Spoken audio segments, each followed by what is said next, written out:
Então vamos lá? Esse é o Giro da Bolsa, um programa semanal com as principais notícias do mercado financeiro na semana. E hoje... Baguncinha. Hoje a gente tem aqui uma confusãozinha. Esse programa, pra você que não conhece, ele é muito simples. Ele é um compilado de tudo aquilo que aconteceu no nosso mercado financeiro na semana inteira ali, falando das empresas, da macroeconomia, de confusão, de política, da Ana Castela, do que tiver que falar. Antes de mais nada, que é um Sardinha Raiz, deixa o like na confiança. Se você não é um Sardinha Raiz ainda, segura sua mãozinha, considere deixar o seu like e se inscrever nesse canal. Se o vídeo te agregar de alguma forma, te trouxer alguma informação que foi útil pra você, aí você se inscreve, aí você deixa o seu like aí.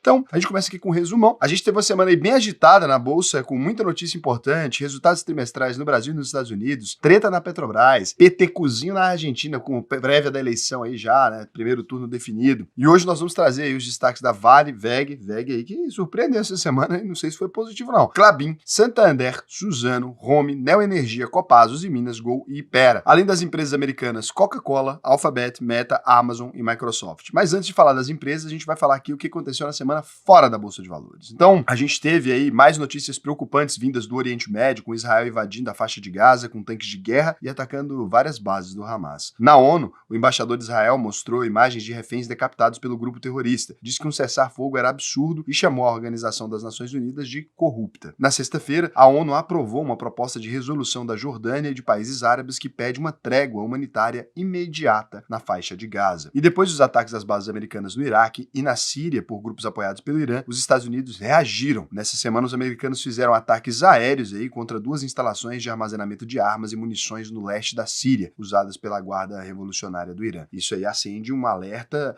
sobre uma eventual escalada dos conflitos no Oriente Médio com o envolvimento dos Estados Unidos, Irã e dos países árabes, o que é péssimo para a nossa economia de modo geral. A gente está falando da maior potência econômica do mundo se envolvendo no conflito, isso aumenta as tensões e aumenta os riscos para os mercados do mundo inteiro. Aqui no Brasil, a gente teve a divulgação do IPCA 15, considerada a prévia da inflação oficial. O índice acabou subindo aí 0,21% em outubro e acumula alta de 3,96% nesse ano e de 5,05% nos últimos 12 meses. As maiores quedas aí foram nos gastos com alimentação e serviços, que compensaram a alta de quase 24% no preço das passagens aéreas. Absurdo, né? Uma alta dessa. Tá tendo uma alta, mas já é frequente, cara.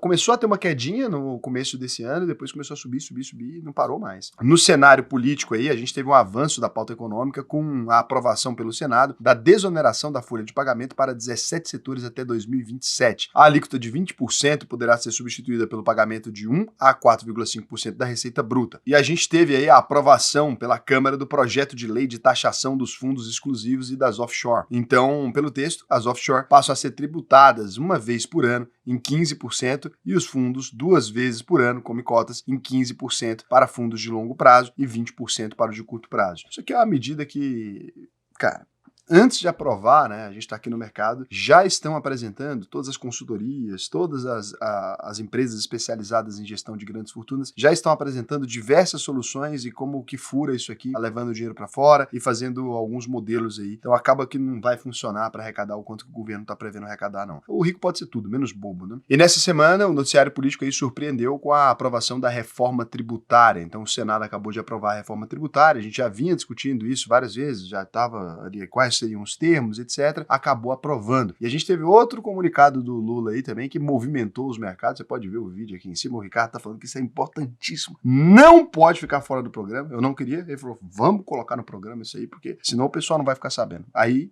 mas você já tinha assistido o vídeo, aí você assiste de novo, vai ser legal. Se você não viu, vê lá, porque é importante mesmo. E a gente teve uma decisão importante do STF que deu aos bancos o direito de tomar imóveis financiados em casos de inadimplência sem a necessidade do processo judicial. O Supremo validou uma lei de 1997 que prevê a chamada execução extrajudicial nos contratos de alienação fiduciária quando o próprio imóvel é dado como garantia. Então agora não precisa nem fazer um processo, aquela coisa toda. É uma ótima notícia para os bancos, o que pode ser bom para o mercado aí, porque os bancos podem acabar liberando mais crédito, né? Mas é uma notícia meio estranha pro país, né? Permitir isso aqui, eu não sei se é o ideal não, né?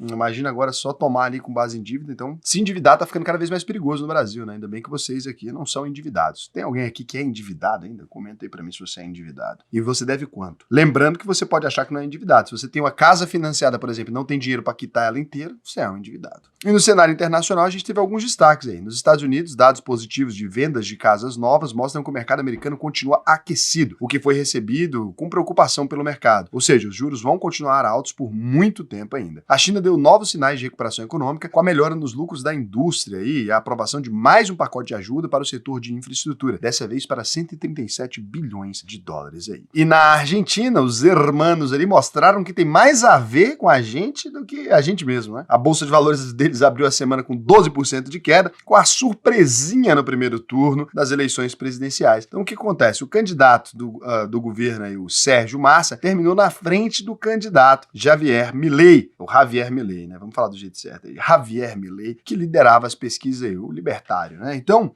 a grande questão aqui é a seguinte: olha, a Argentina é um país complexo. Eu não posso falar nada, né? Tô pisando aqui, tô sentando no meu rabo pra falar do vizinho. Mas quem que é Sérgio Massa, Raul? É um cara massa? Não, é o ministro da Fazenda. É o cara responsável pela crise que a Argentina está vivendo. Com inflação de 140% nos últimos 12 meses, o que os argentinos escolheram, você acha, Vandinho? Votar no cara que tá cuidando da economia. O miserável é um gênio, é óbvio. Como não? O cara tá fazendo isso aqui incrível. É tipo assim, a gente tá com um problema na economia dessa vez. Quem que a gente bota na presidência do Brasil? Já sei. Vamos colocar o Collor e o Sarney de vice. Vai dar certo essa porra. Vai ser legal. Os argentinos estão fazendo basicamente isso. Um responsável para ir para a inflação, o outro pelo confisco da poupança. É basicamente isso que eles fizeram aqui, acharam legal. Aplaudir. Aplaudir a Argentina. Não. Quem botou o defeito foi Jesus. Eu só apontei. Então, a gente vem aqui para os índices. Então, o Ibovespa abriu a semana aí com 112.298 pontos e fechou a semana com 103.301 pontos, com 0,89% de alta. O dólar terminou a semana valendo R$ 5,01, com 0,34% de queda. E nas empresas da Bolsa aqui, a gente começou com a temporada de balanços do terceiro trimestre de 2023. A gente começa com o destaque, ela, a queridinha, a azulzinha da garotada. 3 letrinhas e muitos sonhos. VEG 3, então. Considerado uma das queridinhas da nossa Bolsa de Valores, a fabricante de motores e componentes elétricos apresentou um bom resultado, mas como o resultado veio bom, as ações acabaram despencando na bolsa aí. Receita operacional líquida de 8 bilhões de reais entre julho e setembro, alta de 2% na comparação com o mesmo período de 2022. Os custos dos produtos vendidos foi praticamente o mesmo do ano passado, 5,5 bilhões de reais. E as despesas gerais e administrativas subiram 8,5% para 860 milhões de reais. O EBITDA aumentou 11% e fechou o trimestre em 1,7 bilhão de reais. E a margem EBITDA avançou 1,7 pontos percentuais para 21,5%. Como resultado, a VEG teve um lucro líquido aí de 1,3 bilhão de reais, uma alta de 13% na comparação ano contra ano. A empresa continua com boas margens operacionais e o retorno sobre o capital investido, mais conhecido como ROIC, chegou a 35,4% no trimestre, alta de 7,5 pontos percentuais na base anual. Mas o que pesou o resultado para baixo aí foi um crescimento de receita menor que o esperado e levemente abaixo do segundo trimestre de 2023. Aqui, olhando o gráfico, né, você acaba entendendo o que eles estão falando aqui. Então aqui você está vendo num comparativo, né, lá do primeiro trimestre de 2022, lá atrás, então tá em 6,8 bi ali, né, 6,8 bilhões, vai para 7,1 bilhões, 7,9 bilhões no terceiro trimestre de 2022 e vai crescendo até que no segundo trimestre de 2023 chega em 8,1 bilhões, né, e agora foi um pouco menor, 8,07 bilhões. Então, assim, teve uma diminuição na receita e, basicamente, a justificativa do mercado para derrubar o preço das ações é esse, o que não faz sentido nenhum, né? Uma queda na receita com ganho de eficiência não significa necessariamente uma coisa complicada. Por causa disso, as ações chegaram a cair mais de 9% depois do resultado e fecharam a semana valendo aí R$ 31,63, promoção para quem sabe comprar, né? E desespero para quem é besta. Então é isso aí, esse foi o resultado da VEG. Vale 3, a mineradora trouxe um resultado sólido no trimestre e o mercado reagiu bem. Receita líquida de vendas aí em 10,6 bilhões de dólares, com 7% de alta na base anual. Custos e despesas subiram de 6,7 para 6,9 bilhões de dólares. Despesas relacionadas à tragédia de Brumadinho e descaracterização de barragens somou 303 milhões de dólares. O EBITDA subiu de 3,6 para 4,1 bilhões de dólares e a margem EBITDA avançou de 37 para 39%. Como resultado, a Vale reportou um lucro líquido aí de 2,8 bilhões de dólares, 36% menor que o registrado no terceiro trimestre de 2022. Em reais, a empresa chegou a lucrar aí 13,5 13,8 bilhões de reais, 40% a menos que o ano passado. Também considerando a base anual, o preço de referência do minério de ferro vendido pela Vale subiu de 103 para 114 dólares. E mesmo tendo uma queda aí de produção no trimestre, o resultado foi considerado bom. A Vale anunciou a distribuição de 2 bilhões de dólares em dividendos e vai recomprar até 150 milhões de ações nos próximos 18 meses, equivalente a 3,5% do capital da empresa. Tudo isso fez as ações subirem aí, fechando com 8,35% de alta a R$ 67,57. Do lado aqui de Klabin, KLBN4, né? Outra empresa aqui, brilhante do setor aqui de celulose, a fabricante de papel e celulose, então apresentou um resultado, o quê? Decepcionante. Triste. Mais ou menos aquela decepção que você tem quando você pega um pote de sorvete e descobre que, na verdade, é feijão no seu congelador. Então, a receita operacional líquida foi de 4,4 bilhões de reais, com queda de 20% na comparação no ano contra ano. O custo total foi de 3 bilhões de reais, 4% menor que o registrado no terceiro trimestre de 2022. E o EBITDA ajustado caiu 41% para 1,3 bilhão de reais. A margem EBITDA recuou 11 pontos e ficou em 31%. Como resultado, a Klabin registrou um lucro líquido de 245 milhões de reais no trimestre, 88% menor que os 2 bilhões de reais registrados no terceiro trimestre de 2022. A empresa atribuiu aí o resultado fraco à redução do volume vendido, à queda no preço da celulose e do papel craftliner e a valorização do real frente ao dólar aí também acabou prejudicando eles. O resultado financeiro pesou demais, saiu de 319 positivo para 325 negativo, né? Realmente foi um impacto muito grande aqui em Klabin. Você consegue ver o comparativo de despesas financeiras, receitas financeiras, variações cambiais, você acaba vendo aqui, e instrumentos financeiros, derivativos, né? Aqui também você consegue ver. Efeito de hedge, também a gente teve aqui, então, e o resultado financeiro, então, de 325 milhões negativos contra 319 positivos no terceiro trimestre de 2022. Com tudo isso, o retorno sobre o capital investido, o ROIC da Klabin, fechou o trimestre com redução de 5,5 pontos percentuais em 13,8%, com 2,22% de queda, então, na semana, Klabin a R$ 4,41. Imaginar que eu já comprei Klabin baratinha, nossa, era mais barato que... Você pega o preço médio meu em Klabin hoje em dia, é brincadeira. Saudades Klabin. Santander, Sambi11, outra empresa interessantíssima, também faz parte da minha carteira. Hoje é resultado das empresas que estão na minha carteira. Então o banco foi, de novo, o primeiro dos 4 bancões a divulgar o resultado trimestral. Pelo menos é eficiente para mostrar a cagada. Mas dessa vez, acabou surpreendendo o mercado. Dessa vez surpreendeu, mas me surpreendeu até eu que estava surpreendido por eles tentarem surpreender. Então, a margem financeira, diferença entre as receitas e as despesas financeiras, caiu 1,2% na base anual para 13,4 bilhões de reais e a receita total somou 18,5 bilhões no trimestre. Muito bom. Muito bom, hein?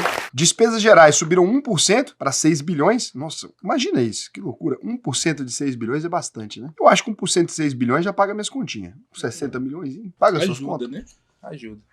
Não, assim, não cobre tudo. Dá pra gente beber esse final de semana. Não, no final de semana também inteiro, não. 3 dias. Vai beber hoje e amanhã. O lucro antes dos impostos disparou 32% na comparação ano contra ano, foi de 2 para 2,7 bilhões de reais. Como resultado, o Santander reportou um lucro líquido recorrente de 2,7 bilhões de reais, 18% maior na comparação com o terceiro trimestre de 2022. A carteira de crédito do banco aí, que é a soma de todo o dinheiro de empréstimos e financiamentos, subiu 8% na base anual, para 625 bilhões de reais. O aumento da carteira refletiu uma melhora da inadimplência e do custo de crédito. Então, aqui você tem o gráfico da inadimplência e da PDD, né, das provisões para devedores duvidosos nos 90 dias aí. Para pessoa física caiu 4,2%, né? Total caiu também de 3,3% para 3% e na pessoa jurídica caiu 0,1% aí também. Resultado do PDD também e o custo de crédito também tem melhorado eficientemente, né? Com isso, Santander 3,36% de alta, a R$ 27,06 aí. Empresa que está na minha carteira, inclusive. Você tem Santander? Qual bancão você tem na sua carteira? Então é isso. Antes da gente continuar aqui, eu preciso lembrar vocês de uma coisa que a gente tem importante aqui. Nessa terça-feira a gente tem o quê, cara? Turma nova da UVP. Turminha nova da UVP. Você pode ir lá agora, auvp.com.br, clica no botão Faça a sua análise de perfil, preencha aqui para mim atentamente as perguntas. Lembrando, se você já tem mais de R$ 500 por mês para investir, senão não faz sentido. Se você não tem mais de R$ 500 por mês, não faz sentido. Se você não foi lá ainda, turma nova começando agora dia 31, só acessar aí a UVP, responde para mim atentamente as perguntas aqui do nosso formulário. Se você for aprovado no formulário em questão, você vai poder entrar aqui e se tornar um aluno da UVP. Vai ser um prazer te ensinar a investir. Cara, turma nova começando agora, e essa é a melhor turma do ano, né? Que é a turma que você se forma exatamente em dezembro, você começa janeiro com o pé direito, tudo dando certo. Então corre lá agora, que vai ser muito legal. Pode pausar o vídeo aqui, que a gente vai voltar aqui agora pra quê? A gente vai voltar pra rapidinha. E o que é uma rapidinha, Cazé? Rapidinha, eu acho que é o jeito que você vai dormir hoje. Você vai chegar em casa, você vai dormir rapidinho. Que isso? Você tá me gongando?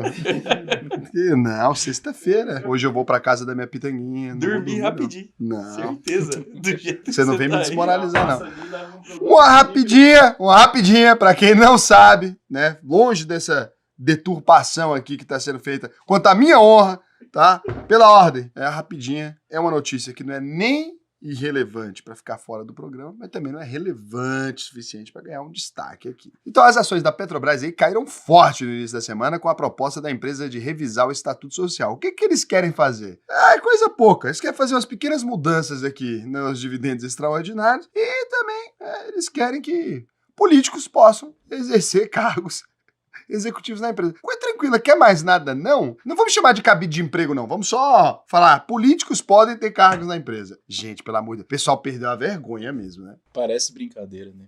Perderam a vergonha, gente. É assim, não estão nem escondendo mais os interesses em utilizar a empresa. É brincadeira, tá? Pelo amor de Deus, gente. Reflete.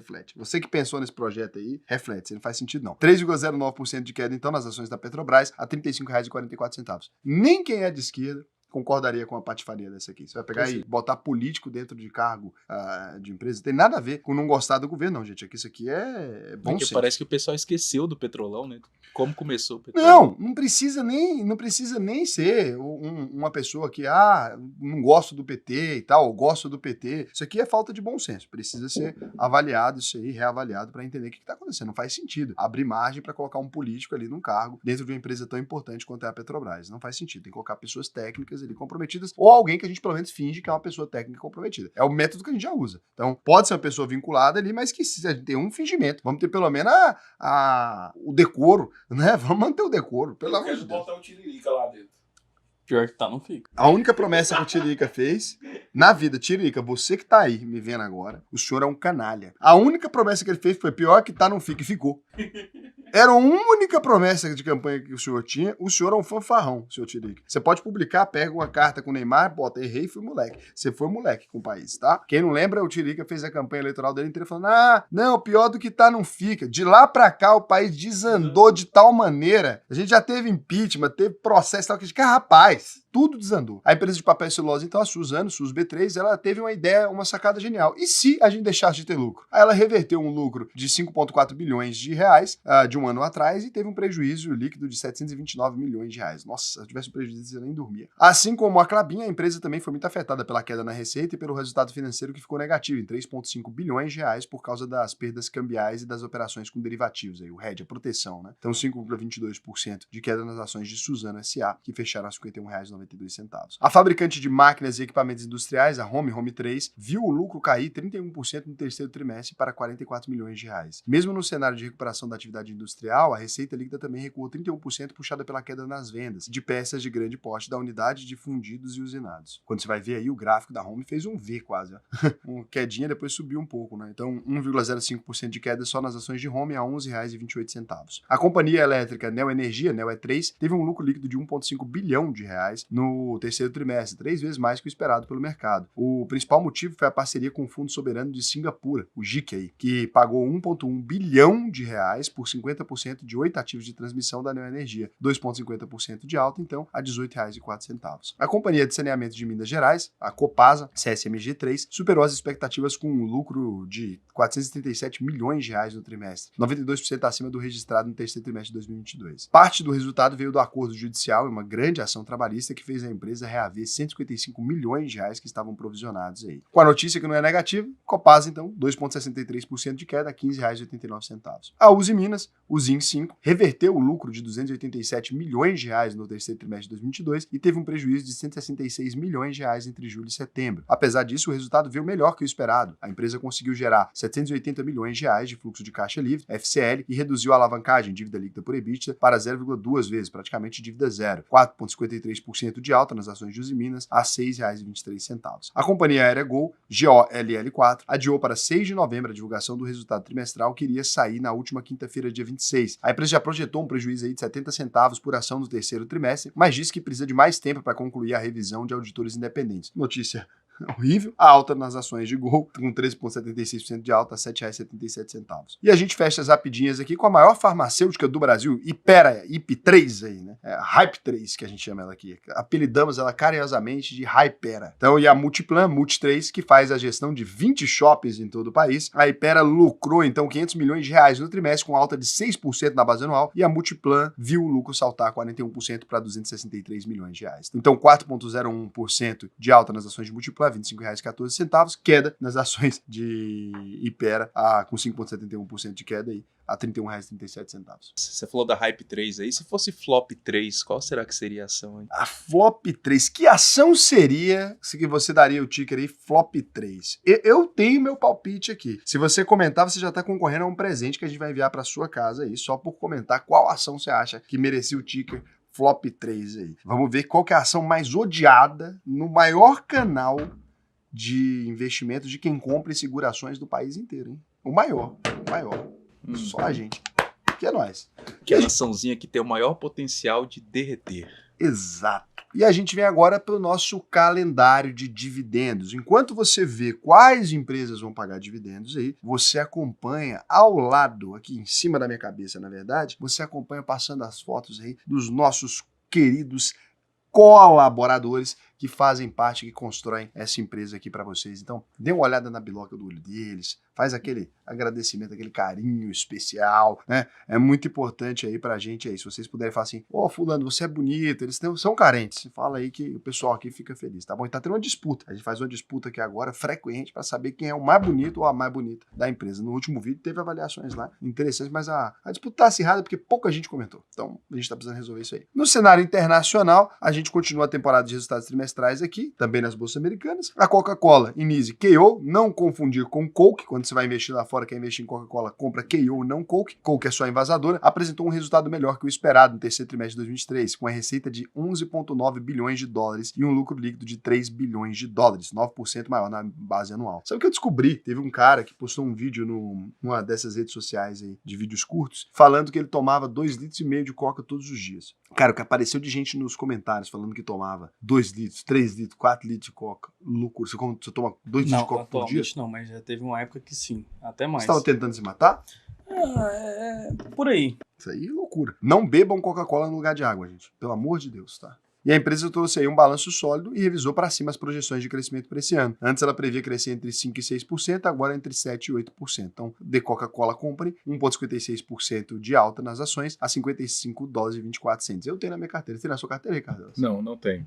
E eu tenho Coca-Cola. Tem até na geladeira. E a Microsoft, na Nasdaq MSFT, teve uma receita de 56 bilhões de dólares no trimestre e lucrou 22 bilhões de dólares, com 27% de alta na comparação ano contra ano. O maior destaque foi para o segmento de computação em nuvem, aí, que cresceu 19% e chegou a 24 bilhões de dólares de faturamento. Na contramão da Microsoft, aí, a Alphabet, GOGL, apresentou um lucro maior que o esperado, dona do YouTube, Google, etc., 20 bilhões de dólares, mas as receitas da computação em nuvem frustraram os investidores e a empresa cortou as projeções de crescimento para 2024 e 2025. Então, 9,55% de queda a $122,17 Alphabet, 1,30% de alta a Microsoft a $329,81. Com uma receita também acima das previsões, a Meta, na Nasdaq Meta, faturou 34 bilhões de dólares no terceiro trimestre e lucrou 11,5 bilhões de dólares, com alta de 160% na base anual. A empresa conseguiu reduzir os custos, dobrar a margem operacional e retomar o crescimento na área de publicidade, puxado principalmente pelo incremento das receitas com vídeos curtos aí, os Reels. Que belo incremento, hein? 4,10% de queda nas ações de Meta, $296,73. Para quem não sabe, a Meta é a empresa dona do Instagram,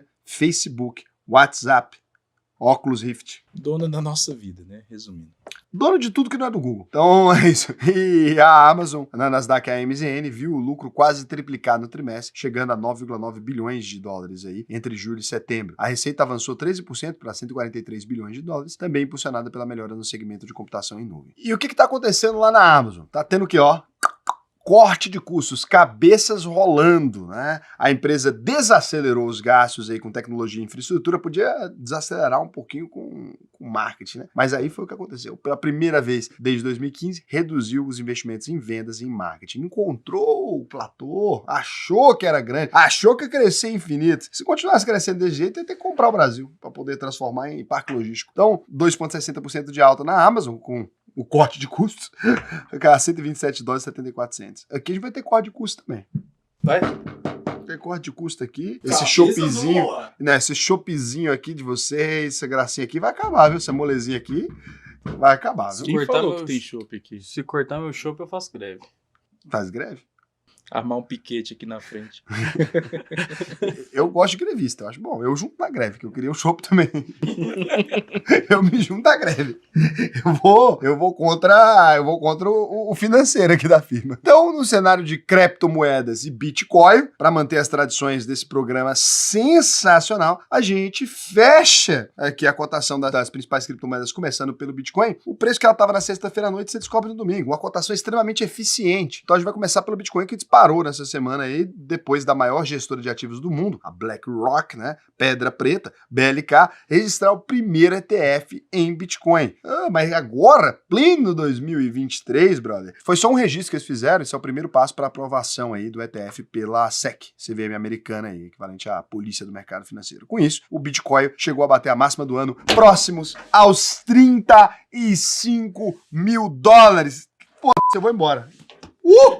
12,80% de alta, $33.844,60. O fechamento da semana. Que delícia, que maravilha. Tem halving vindo aí. Tem halving. Agora vai cortar a quantidade de bitcoins gerados pelos garimpeiros aí do Bitcoin. Então pode esperar que vai ter mais alta aí, vai ter mais alegria, mais delícias aí. É porque eu vendi Bitcoin.